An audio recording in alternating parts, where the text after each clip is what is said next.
Hey, everybody, and welcome back to Deserts of Plenty. My name is Rouse.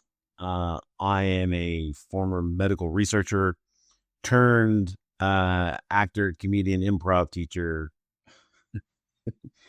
Wow. So what? Yeah, well, it's interesting. I don't know a lot of people. I think I know one other person, or maybe a couple, who have degrees in both science and art. It's interesting, it's science and arts and science is a thing. But no, I have a fine arts degree in theater performance and a Bachelor of Science degree specialist in immunology. And I worked in medical research for 10 years. Anyway, and that's a big, what was that about? Nothing. So I just, today what I wanted to talk about is, I guess, diet. If you look in the fossil record of human beings going back like a million years, you'll find that human beings did have dental cavities, tooth decay, at about a rate of, I think it was less than 5%, around the same as primates today have. And then about 10,000 years ago, there's a dramatic increase in the tooth decay in human beings. And that's linked to farming, and change in diet. More so, human beings started growing food and started eating more seeds and carbohydrates and things. And then about 700 years ago, with the advent of sugar being refined and mass marketed, especially in Western Europe, tooth decay became rampant. So that's one part of this whole thing. And then secondly, in the turn of the 20th century, in Canada, I think it was the university somewhere in Ontario, it might have been Kitchener, can't remember. But they sent teams up in the north to study the Inuit. And one thing that they discovered is that the Inuit people did not get cancer. In fact, they thought they were immune to cancer. Happening across the other side of the planet in Africa around the same time, there was a doctor named Albert Schweitzer who, around the beginning of the 20th century, started opening up clinics in parts of Africa that were, I guess, remote, not visited by white people, Western people. And he treated, leprosy and a lot of different things, but no cancer. And in fact, one of his contemporaries said, and I'm changing the quote a little bit, but I'm also going to misquote it. But he basically said something to the effect of, if you were someone and you found cancer in an African, you'd win the Nobel Prize. That's how rare it was. It didn't exist. And so again, they thought that Africans were immune to cancer. Turns out neither Inuit nor Africans are immune to cancer. Change their diet, start feeding them what we eat, and sure enough, lo and behold, along comes cancer. So it's interesting, right? That tooth decay didn't really become a thing until our diet became, I don't want to use the word unnatural, but different from what we had been used to. We, and I mean like the ancestors of us today. We evolved over, well, I mean, from depending on when you want to start, but basically, I mean, human beings have been evolving since life first showed up on this planet over 2 billion years ago. Our ancestors have been evolving, but humanoids or primates or have been evolving for several hundreds of thousands, millions of years. And it's only in the last, 6 to 8,000 years that we started farming and things started changing. And one more little piece of the puzzle, or one more little interesting tidbit fact. There are basically three macronutrients. Those are proteins and fats and carbohydrates. Those are the big three macronutrients. And proteins are made up of amino acids, and there are essential amino acids. That is, amino acids that we have to get in our diet. We don't make them ourselves.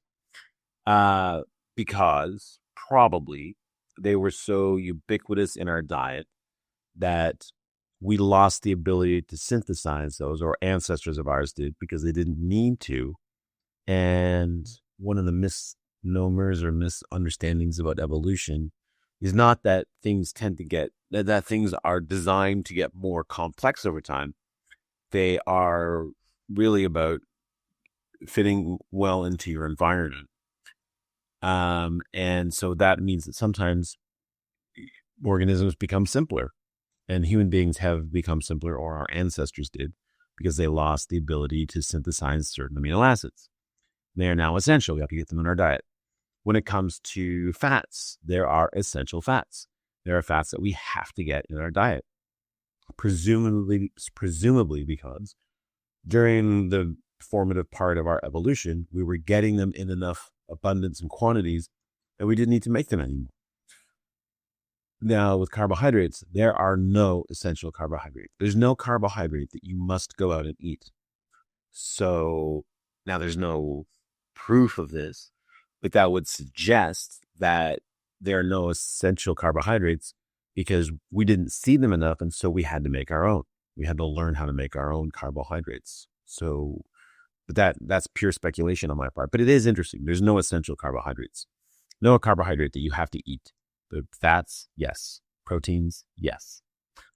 Or amino acids. But so those three things taken in turn. And one fourth little thing is when I was a kid growing up, and I'm 56, 57, many of the illnesses that are rampant, I'd never heard of. So I didn't hear of type 2 diabetes until I was, in my 20s, I think. Likewise, a lot of the, ADHD, a lot of these afflictions of children didn't exist when I was a kid, or they certainly didn't exist in the way they do now. I know there's an argument that when it comes to things like ADHD, it did exist in just the same numbers, it just wasn't diagnosed. And I'm sure that's part of it. That I've seen, I have kids who are now almost turning 30, and I have a 9-year-old, and the behavior that I see in kids was nothing like what I saw growing up. So I don't know, maybe it's cultural, maybe it's society, but it seems to me there's something else going on. Likewise with the amount of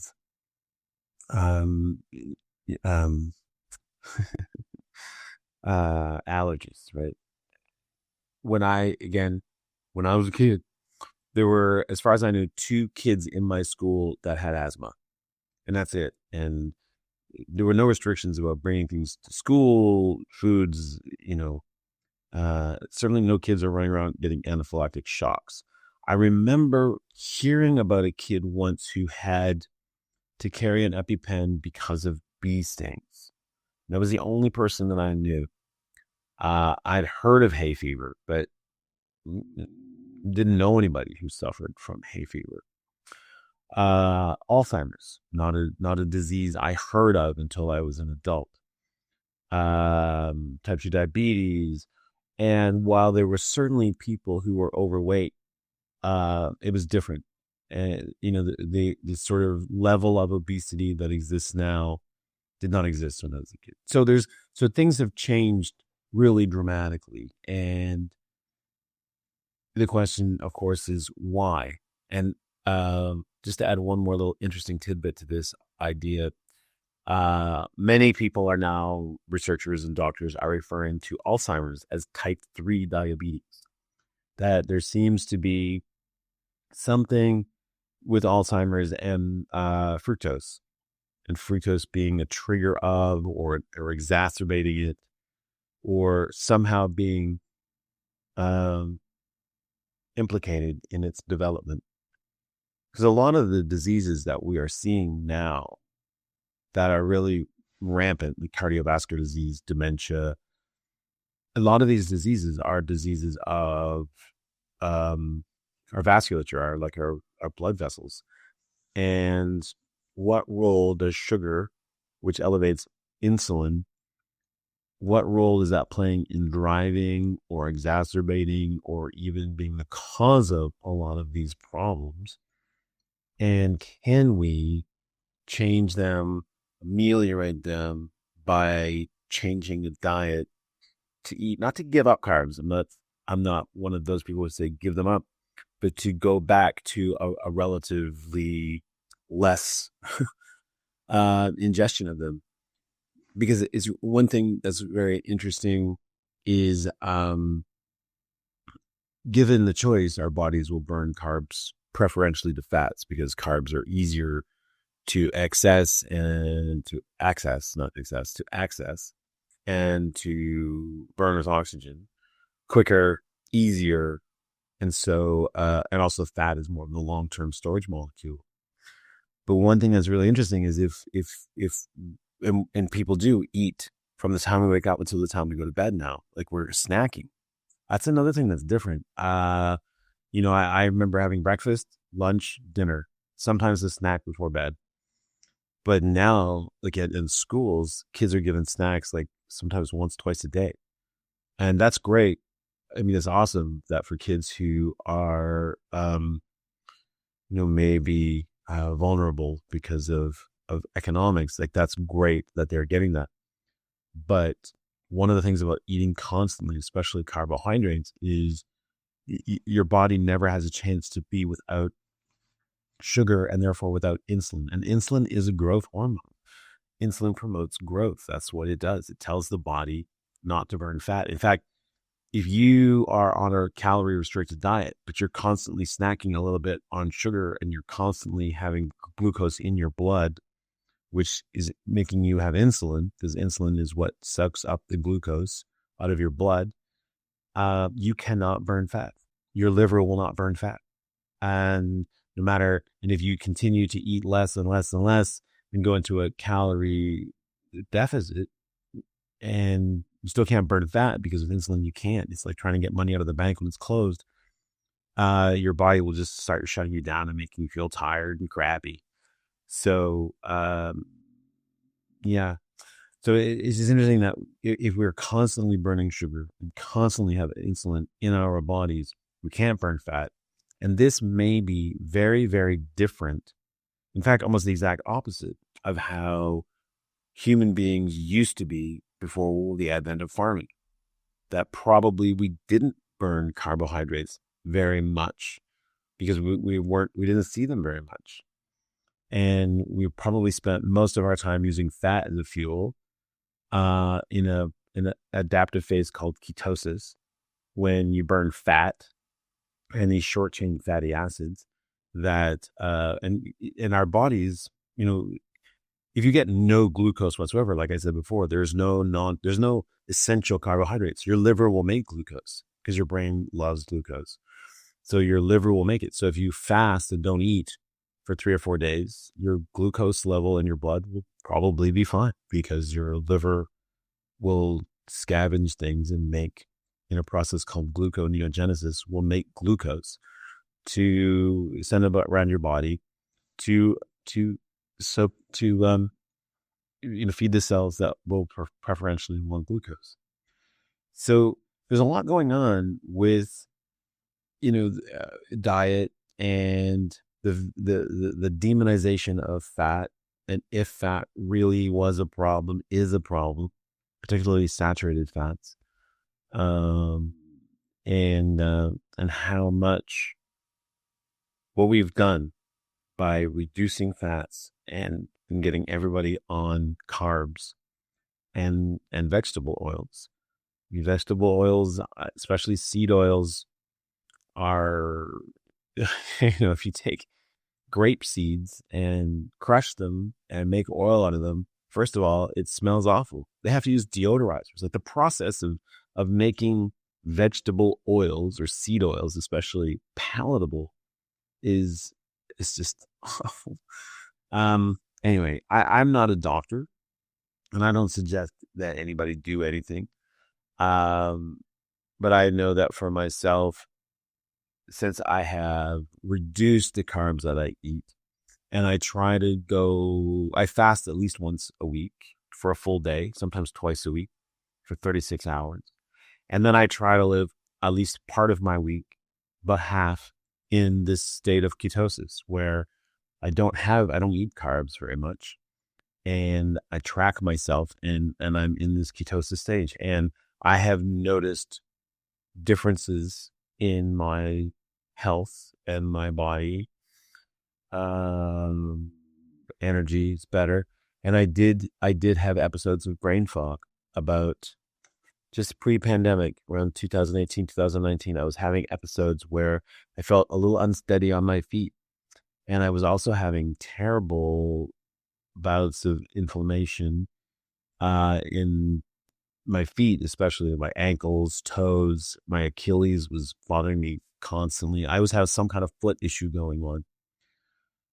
Since I started fasting and moving to keto in the last year, I injured my elbow lifting weights and had tennis elbow that was really painful. And then I've had one episode of inflammation in my foot that left me limping a bit for a couple of days, and that's it. I've also had other things that were bothering me go away. Uh, the weird one is I had these floaters. I think they're called floaters or floaters in your eyes. That they're when you look at a bright sky, sometimes you see these they look like little threads in your eye, and you kind of float around there in your eye, and they're bits of protein. But about over a decade ago, I started getting some of them that weren't clear. They were brown. They were dark.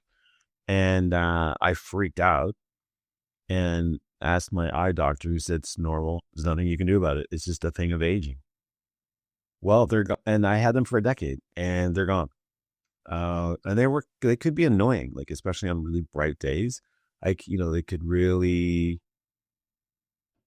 I mean, it didn't hurt my vision, but they were annoying because I'd seen them.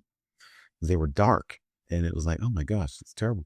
And it was another sign of aging. They're gone, and I don't know if it's the fasting or what, but certainly when one fasts, you enter a state called autophagy, which is literally translates as self-eating, and it's your body going around scavenging all the bad bits because it's using them for energy.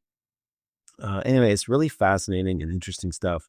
And I just want to help spread the word about this stuff, not because I'm trying to convince anybody to do anything, but except maybe to look at,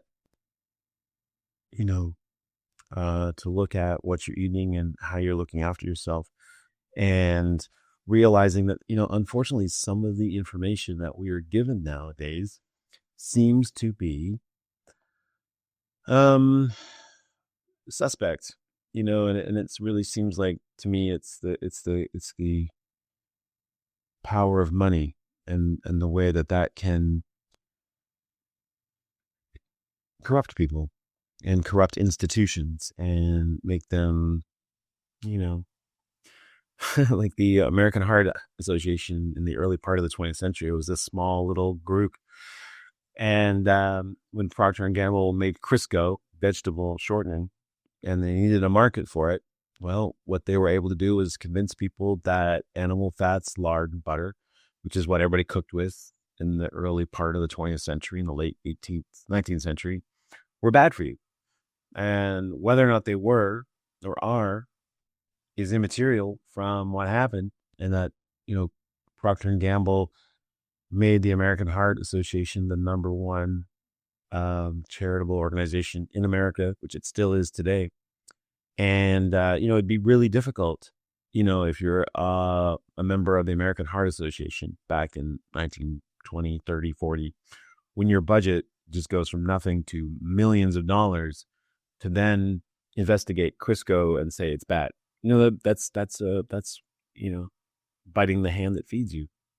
And I'm not saying for sure that's what happened, but it doesn't take a rocket scientist to see that money can buy influence and corrupt people and make them not want to see things. I had someone in my life who her family did quite well in the oil industry. And this person was incredibly liberal on many things. But there's she thought the idea that humans caused climate change to be an absolute joke. And she says, impossible, impossible. Well, maybe the fact that her family did very well in oil money was part of the reason why that was impossible. Because if you see, that you've made money on a certain thing, it's pretty hard to look at it and see it negatively. The same way mobsters can kill people and just say it's just business and not take it personally. Anyway, I hit my 20-minute mark. I just find this stuff fascinating, and I hope you do too. And if not, that's totally cool. But hey, if you ever want to talk to me, reach out. You can reach me at ralph@socap.ca, SOCAP.ca. Thanks very much. Thanks for listening, and we'll see you again next time. Bye.